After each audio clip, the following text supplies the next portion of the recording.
ஜங்புரா தொகுதியில் மணீஷ் சிசோடியா தோல்வியடைந்து விட்டார் என்ற செய்தி வந்திருக்கிறது. ஆம் ஆத்மியின் முக்கிய தலைவரான மணீஷ் சிசோடியா அமலாக்கத்துறை கைதினால் அவர் சிறையில் அடைக்கப்பட்டிருந்து கிட்டத்தட்ட ஒரு 5-6 மாதங்களுக்கு பிறகு அவர் விடுதலை செய்யப்பட்டார். இதே போல புதுடில்லி தொகுதியில் முன்னாள் முதலமைச்சர் அரவிந்த் கெஜ்ரிவாலும் தோல்வியடைந்திருப்பதாக அறிவிக்கப்பட்டிருக்கிறது. இது ஆம் ஆத்மி கட்சிக்கு மிக பெரும் பின்னடைவாக கருதப்படுகிறது. ஆம் ஆத்மி கட்சியின் முன்னாள் முதலமைச்சர் அரவிந்த் கெஜ்ரிவால் தோல்வியடைந்திருக்கிறார். அவருக்கு அடுத்த நிலை தலைவராக இருந்த மணீஷ் சிசோடியாவும் தோல்வியை தழுவியிருக்கிறார். தேர்தல் பிரச்சாரத்தில் மணீஷ் சிசோடியா அடுத்து துணை முதலமைச்சராக ஆம் ஆத்மி ஆட்சியை கைப்பற்றினால் அவர் பொறுப்பேற்பார் மணீஷ் சிசோடியா துணை முதலமைச்சராக என்று அறிவித்த நிலையில் இப்போது அவர் தோல்வி அடைந்திருக்கிறார். அரவிந்த் கெஜ்ரிவால் தோல்வி அடைந்திருக்கிறார். அங்கு பாரதிய ஜனதா கட்சியின் வேட்பாளர் பர்வேஸ் வர்மா வெற்றி பெற்றிருக்கிறார். இவர் முன்னாள் முதலமைச்சரின் மகன் பர்வேஸ் வர்மா இப்போது பாரதிய ஜனதா கட்சியின் முதலமைச்சர் வேட்பாளராகவும் அவர் நிறுத்தப்படலாம் என்று எதிர்பார்க்கப்படுகிறது.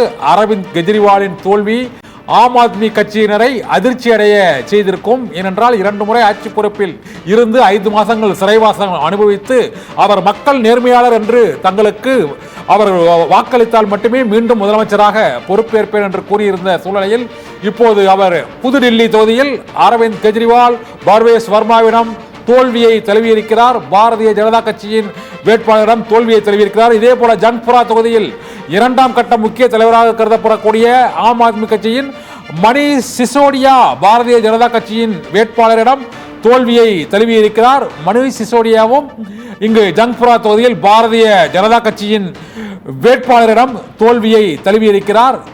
பாரதிய ஜனதா கட்சியின் வேட்பாளர் பர்வேஸ் வர்மாவிடம் அரவிந்த் கெஜ்ரிவால் தோல்வியை தழுவியதைப் போல இங்கு பாரதிய ஜனதா கட்சியின் வேட்பாளரிடம் ஜங்புரா தொகுதியில் மணீஷ் சிசோடியாவும் தோல்வியை தழுவியிருக்கிறார். ஆம் ஆத்மி கட்சியின் 2 முக்கிய தலைவர்கள் தோல்வியை தழுவியிருக்கிறார்கள். அந்த கட்சி 22 தொகுதிகளில் முன்னிலை வகித்த போதும் ஆம் ஆத்மி கட்சியின் முன்னாள் முதலமைச்சர் அரவிந்த் கெஜ்ரிவால் தோல்வியை தழுவியிருக்கிறார். அவருக்கு அடுத்த நிலையில் இருக்கும் முக்கிய தலைவரான மணீஷ் சிசோடியாவும் ஜங்புரா தொகுதியில் தோல்வியை தழுவியிருக்கிறார். காலையில் இருந்து முன்னிலை பின்னிலை என்று மாறி மாறி அந்த வெற்றி தோல்வி நிலவரங்கள் வந்த நிலையில் இப்போது மணீஷ் சிசோடியாவும் பாரதிய ஜனதா கட்சியின் வேட்பாளரிடம் தோல்வியை தழுவியிருக்கிறார்.